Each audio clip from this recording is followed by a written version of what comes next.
Welcome to the Empowered Women Life Leaders podcast. I'm your host, Karen Bashford. This podcast is for every woman who has ever felt limited by her past, silenced by trauma, or held back by society's expectations. Each week, we will share powerful stories, expert insights, and practical tools to help you become the leader of your own life. And I'm pleased to welcome in today Brooke Bownes. She's the breakthrough queen. Now, Brooke has a history similar to mine. Her childhood dealt with a narcissistic mother. She's been in 2 abusive relationships. She's been homeless.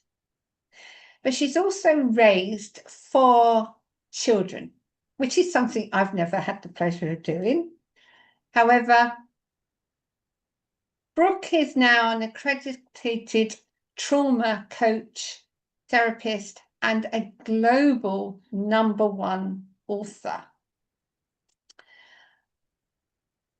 She now lives in a beautiful house with a husband, a dog, and enjoys life traveling around in her camper van. So, from such drastic starts of having an abusive, narcissistic mother, you've come full circle, basically. Yeah. So tell us a bit about yourself and how you come to be where you are now. Yeah, thank you. Thank you for having me on. And as you said, I'm Brooke Bownes, the breakthrough queen. And that in itself is quite an interesting story that a couple of my clients gave me that title, the breakthrough queen, because they had so many things that are holding them back for years. And I was the one that actually helped them to break through them quite quickly as well. So they said, "Oh my goodness, you are the breakthrough queen." And I thought, "Go, I'm going to just own that title." So I've kind of like took that title on. But yeah, as you said, life is great now, but it didn't all start that way. Like you said, I'm a speaker, author, coach, therapist. I absolutely love the life I've created now, but it was a long journey to get to where I was because, as you said, I was born with a narcissistic mother. I was also born with a cord wrapped around my neck, so it was quite a traumatic birth as well, which caused complications, and my whole right side was weaker than my left. So doctor said that I would probably never walk, and if I did, I would never run or ride a bike. Well, I didn't get that memo, and I learned to walk a bit later than most, but I did learn to walk. And then we went back to the consultants. They were really surprised that I'd actually learned to walk, bearing in mind this is back in the early 70s. And he said, "But you're never going to ride a bike or run because your right side's too weak. You know, if you try to ride a bike, your leg isn't going to be able to push the pedal, your hand isn't going to be able to hold onto the handlebars." But to me, my mother kept saying to me, "Why can't you be normal like all the other kids?" And all the other kids were riding their bikes. So I thought, "Oh, well, if I'm normal and ride my bike, that means that I will be normal and maybe she'll love me." So I was like, I got to ride my bike. And it's like, and I just said to the doctors, "I will ride my bike and I'll come back and show you." And my dad was like, "Yeah, you go, girl." I was very, very determined at that point. And then we went home and my mother gave me that look and I thought, I'm in trouble. I know I'm in trouble. So my dad got changed, went off to work. He's a farmer. She sent me in my bedroom to get changed. And when I came out, she went absolutely mad at me. How dare I show her up in front of the doctors? How dare I answer the doctors back? How dare I say the doctors are wrong? Who did I think I was? And she literally laid into me physically and mentally for a while. And I can remember just laying there, curled up in a ball, thinking, I need to be quiet and stay small to stay safe. And it was like an instant change in my personality. That determined little girl kind of was always there, but got buried deep. It was like safer to stay really buried. And I spent my whole life being told by her while I was growing up that I was useless, worthless, never amount to anything. She wished I'd have died at birth. And nobody was ever going to love me or take me seriously. So I was basically a waste of space. So as you can imagine, growing up hearing that on a daily basis. Oh, and also as well that I was ugly. Nobody would ever look at me. It was like I had a huge lot of things to like work on and change around if I was going to actually achieve anything. I left home at 16 as soon as I could and did the classic jumped out into the frying pan into the fire and ended up in another narcissistic relationship. And it suddenly dawned on me, okay, I'm the common thread here. If I want things to change, I need to change how I feel about me and how I think about myself. So I set on a journey of like working on my mindset. And then I ended up having this great big mindset of like, yes, I can do anything, feel that fear and do it anyway. When I got to the stage where I started telling my story on stage, and one day I was stood at the back of the hall getting all mic'd up to go on stage, thinking, I really want to do this talk, but why is my body acting like it's like wants to run miles the other way? There's something not quite right here. And then that's when I came across trauma and inner child work and how our body stores all the emotions and the trauma if we don't process it. And it was like, that's the missing piece of the jigsaw puzzle, because I knew I'd got the skills and the knowledge. I knew deep down I had that determination from when I was younger, but I was too scared to show it, because speaking out to my inner child was like, no, we're going to get into trouble. Because as a child, whenever I spoke out, whether I thought I'd done something wrong or not, I was in trouble. So it wasn't safe for me to speak out. And my inner child was still feeling that, even though I was an adult. So I went on a journey of healing and discovering my inner child and finding out what was why she was scared and why she didn't feel good enough. And once I sorted that out, it was like I had my adult body here and my little inner child here, but they were constantly in conflict. And that's how a lot of my clients are. They know logically they can do stuff, they've got the skills and the knowledge, but there's something stopping them, holding them back. And what people don't realize is it's our inner child saying, no, we can't do that. It's too scary, or I don't feel safe enough, or what will people think of us? The amount of times I hear them say, oh, I can't do that. What will people think? Because we grow up, and it's not a case of blaming parents or adults around us. They're only doing what they can do from their experiences and how their inner child feels. And we often get things passed down from generation to generation without questioning, actually, does this belief work for me? And once I discovered that, there was no stopping me then. I set up my business. I then, decided I was going to write and publish a book in 90 days, and did that and achieved that. And, became a bestseller, and haven't looked back since, really. And yeah, I don't believe any of the things that my mother told me as a child. And I realized they were her beliefs and how she felt and how she was projecting them onto me, which is a whole different story for maybe another podcast. You talk a lot about your mother. How did your father play out in this? Because we often find that with a mother who's quite domineering and controlling, the father tends to hide himself away more than anything. So did that happen with your family? He was great. I mean, I loved spending time with my dad. He was like my hero. And she was very, very clever, because he was a farmer and he worked long hours on the farm. She only did things with me when nobody else was around. And when I did try and say something, she would twist it around and make it look like I was just being an awkward child, or whatever it was. And yeah, as I got older and worked out about narcissism, because I didn't realize until I was in my late 30s what narcissism even was. I'm like, oh, okay, this all makes sense now. He's actually very codependent.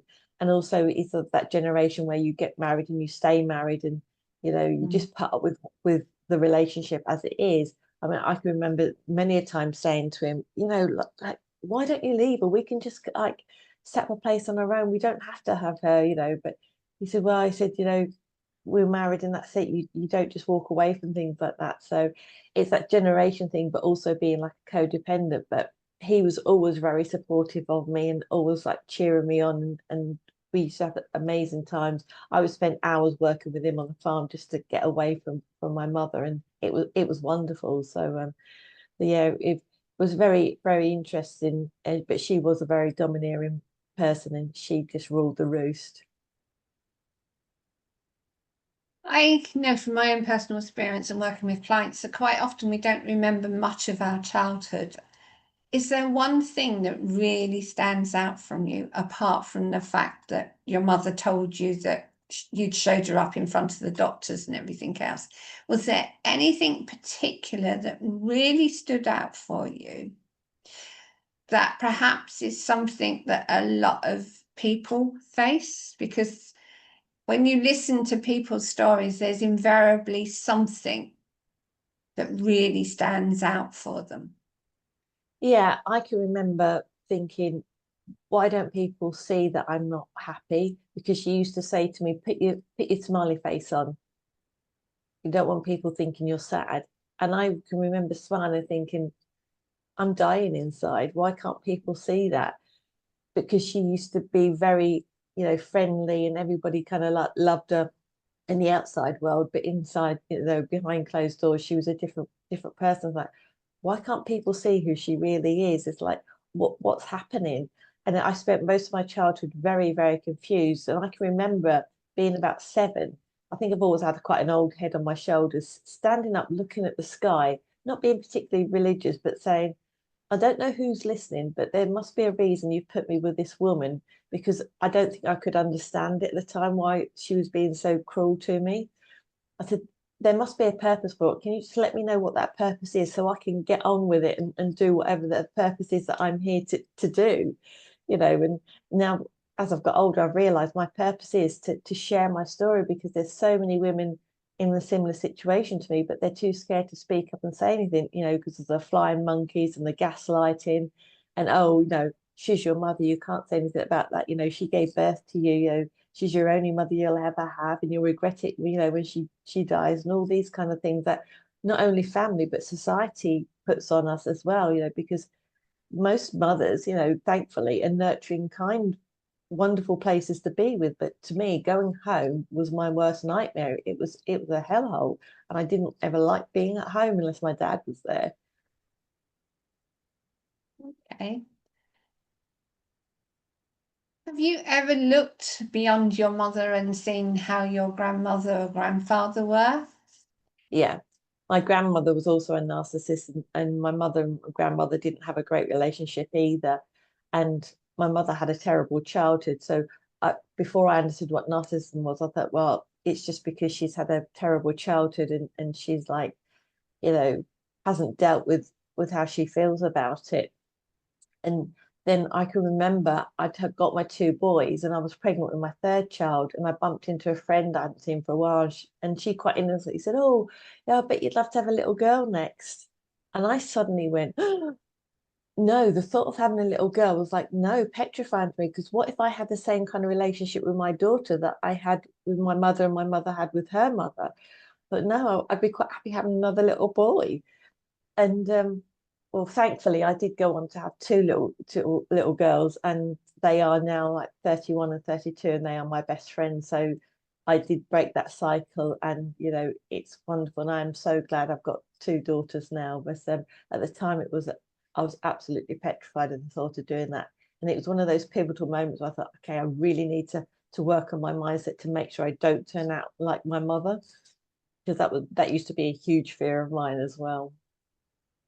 That's understandable, especially if you can see that the relationship with her mother and herself wasn't very good, and yet you're having the same situation. So it's hardly surprising that you'd be fearful of it, because we are human and we have, do carry through what our parents teach us. Yeah. And it's all very well saying, both of us are trauma coaches, and we are very much aware of the stories, but as children, we have no idea. No. And even as young adults, I didn't know until I was 50 that my parents had never ever told me they loved me, because it was just accepted. Mm. That's just, my parents didn't tell me they loved me, so I didn't question it. Isn't it strange how we just accept what it is until Yeah. something happens? Yeah. So, based on your knowledge, why did you choose trauma coaching? And I understand why you did, but explain perhaps more to the audience. I think it was because it was like I said, the missing piece of the jigsaw. I worked with my mindset, and you can have a great strong mindset, but if you've got that trauma and those emotions stuck in your body that aren't helping you, you're going to be battling with yourself for a long, long time. I see people push, push, push, push, push. Yeah, I've got to push through this fear. I've got to push through this, and then they end up exhausted or burning out because they're fighting against their self constantly, and it's exhausting. I mean, I did it for years. So I really want to help women to understand that there is a different way to do it. You know, we've all heard about the famous book, Feel the Fear and Do It Anyway, whereas I'm more about feel the fear, get curious where it's come from, process that fear, then go ahead and enjoy doing whatever you want to do without having that fear.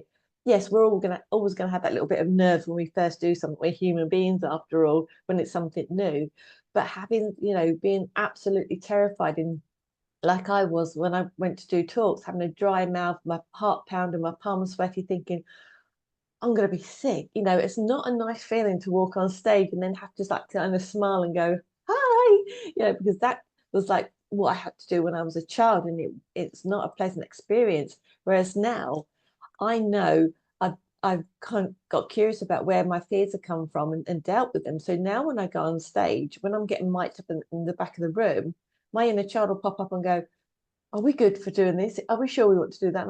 And I actually speak to my inner child and go, yeah, we're all good. We've got this, you know, come on, I'll hold your hand. People want to hear what we've got to share. And I can go up there with a regulated body. My nervous system isn't on like high alert, and really enjoy. And the thing is, when you do that, you can connect so well with the audience that you're talking to, or the person you're talking to, because you're not on that high alert and that fight, flight, or freeze situation. Your nervous system is calm and you're more present. Question for you. Did you ever have illnesses during your childhood that you now know relate to how you were feeling? Yeah, I suffered with chronic lower back pain most of my childhood. And then when I did my healing work, it went.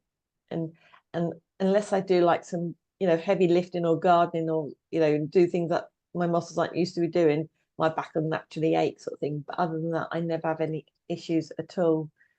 So it's like, yes, it's interesting how aches and pains and stuff I had as a child just disappeared as I healed. Yeah. And that's again the body telling us that there's something wrong, we're out of balance, and we need to address it. I had acute appendicitis, and I know that was from a feeling of not being in control. Yeah. And literally going to the airport, I was being driven by a drunken driver, my partner at the time, because I had acute appendicitis in Rhodes. And it was literally the final straw of being driven somewhere with a drunkard. And I couldn't get out the car. I couldn't get him to slow down. And I really thought I wasn't going to land up at the airport. I was going to land up in the hospital. But I landed up in the hospital anyway. But hey, Yeah. So tell me, what was your relationships with your two partners? Because you say they were abusive. And you obviously realize, as I do, that we create the next relationship based on Yeah. what we already know. So, how did you recognize and then start to change things for yourself? Because it's very hard to walk away from an abusive relationship. Yeah, well, my first relationship I had, I started dating him when I was 15, and he was a few years older than me. He was 19, and he helped me learn to drive. I'm just going back into something. I also had my appendix out when I was 13. Um, and how he helped me to learn to drive. Every time I made a mistake, he would lick his fingers and smack the back of my hand. And I used to have a red raw hand. And he's like, you'll not forget that, will you? And I'm like, no, I won't forget that. And it was like, I thought that was okay because I was so used to being, you know, taught lessons the way that my mother did. And then we ended up buying a house together when I was 18. And he got upset one day, and he was so angry. He had a knife in his hand and he put it in the worktop, and he put it in so deep it actually busted the tip off. And I said, I'm done. I said, this is like really scaring me. And he went, oh, no. He said, it's because I feel insecure. It's because we're not married. If we got married, I'd feel secure and everything will be all right. Very naive 18-year-old with a lot of trauma. Okay, yeah, let's get married. So we got married.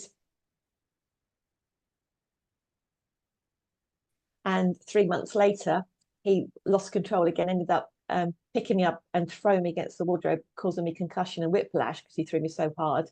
But that's it. I'm done. I'm going to die if I stay here. So I went to to see my dad because I thought that my mother won't understand, and she then interfered and said, well, sorry, no, you made your bed, you lie on it. You know, we don't get divorced in our family. You can't bring that shame onto our family. Back you go. And I went back and I said, I can't stay here. So I ended up, because I had no friends at the time because he'd isolated me, I ended up staying with a colleague from work and sharing a bedroom with a 7-year-old rather than live in my own house because it was safer. And that was that when it really hit me, thinking, I need to do something about this because all his family and my mother were like all conspiring for us to stay together, that, you know, he'll be better, and he was sorry, and, you know, it never happened again. And I thought, no, I can't keep living like this. I can't keep living in fear and looking over my shoulder.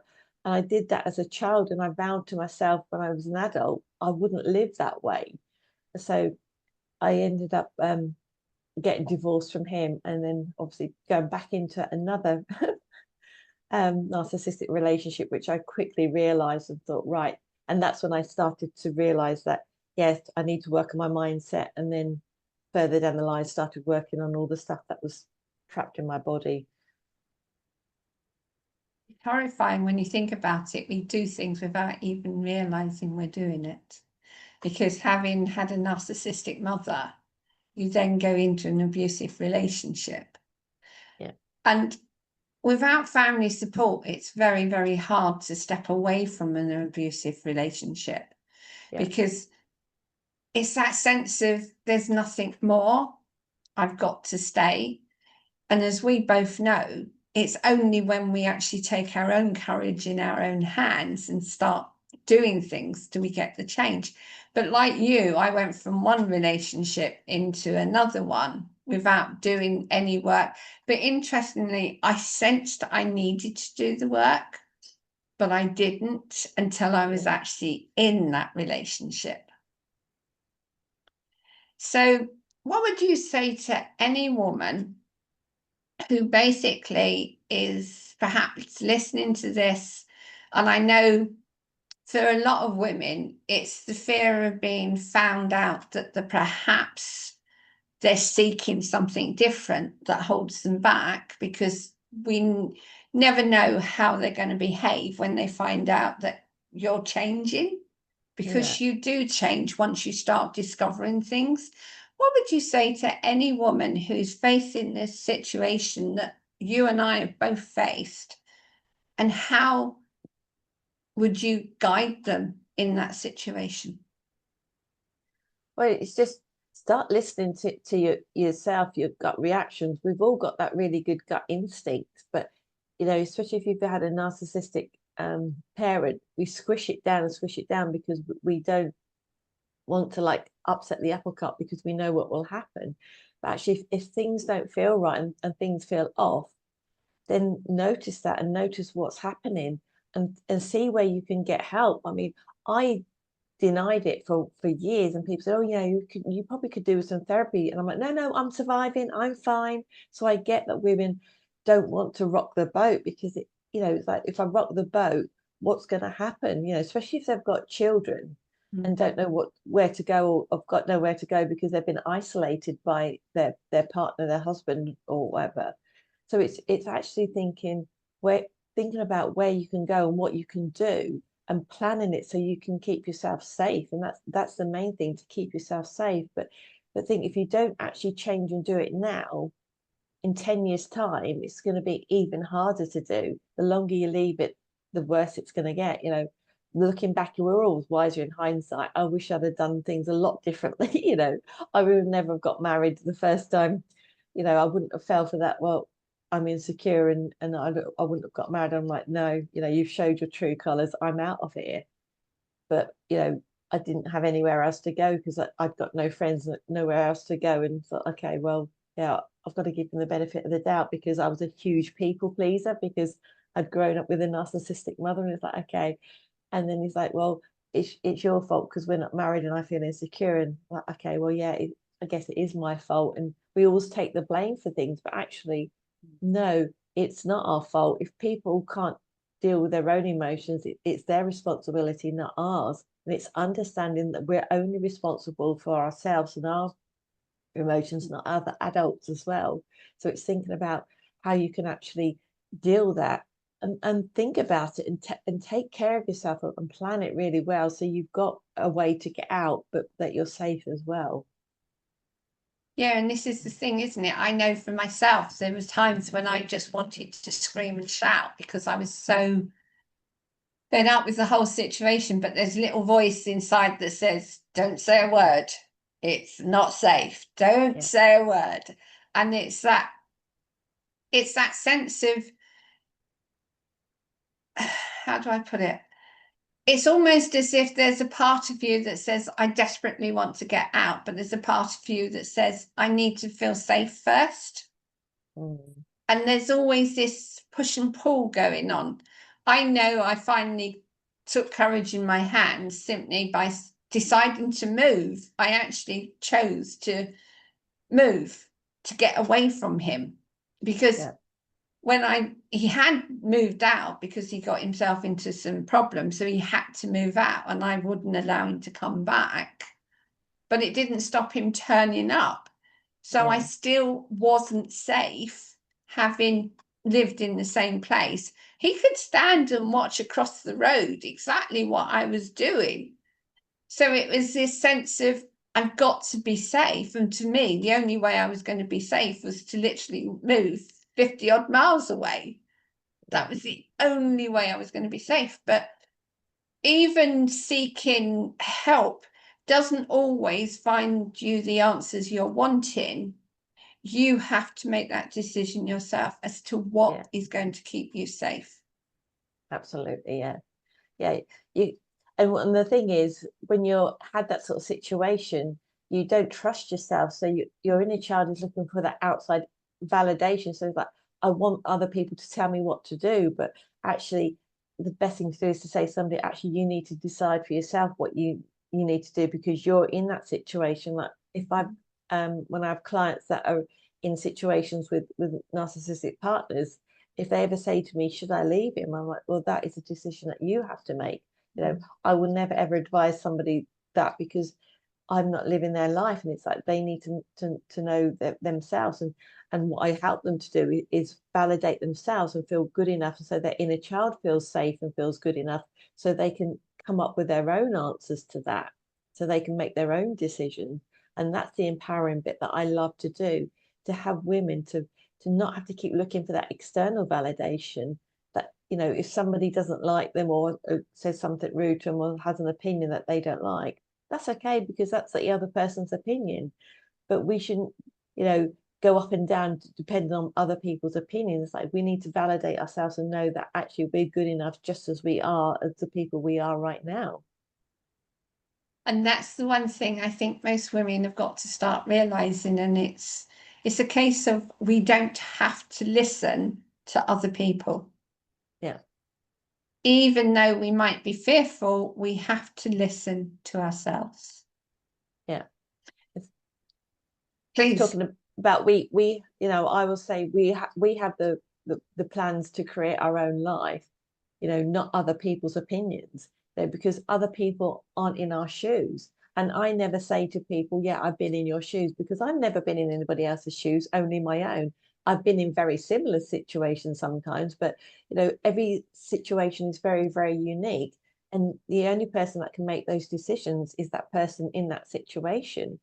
But when you've had somebody for a long time be very strong on their opinions, and you listen to that and cave into that and live in their life, really, it is a difficult thing to step out. It's not a walk in the park, and I'm quite open when I talk about it.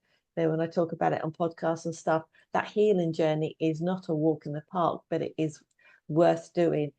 You'll get to that stage where you're like, am I ever going to stop crying? Am I ever going to stop feeling like I'm walking through treacle or even going backwards? But actually, yeah, you will come out the other end if you've got somebody that knows how to help you and guide you through all that. Yeah. On that note, I want to say thank you very much, Brooke, for coming on and sharing your story and clearly showing that it's possible to break through and to start living the life that you genuinely want and not somebody else's life. So thank you for that. Absolutely. Thank you for inviting me. It's been a Thank you. pleasure.